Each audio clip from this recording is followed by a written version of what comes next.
आज राउरकेला जिला कांग्रेस तरफ समस्त आमर महिला कर्मी कांग्रेस सब सीनियर लीडर माने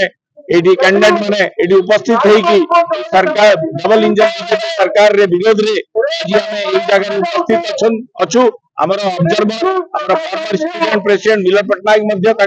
निर्देश क्रमे ई सभा चलुची आज हमें जो सभा करूछु जो 8 मासर बीजेपी रो डबल इंजन सरकार अच्छी से कहउछंती हमें डबल इंजन ओडिशा को विकास करिवु आज आम नारी सुरक्षित नहीं नहंती आम झियो माने सुरक्षित नहंती आम भौणी माने सुरक्षित नहंती आम मां माने सुरक्षित नहंती जो प्रकार 10म श्रेणी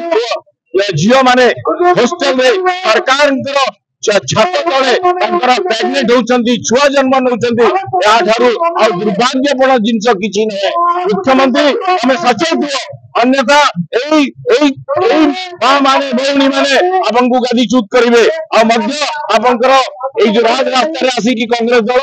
आज आपंकर विरोध करुच्ची आपंकर आगामी दिन में विरोध सब चलुव कांग्रेस दल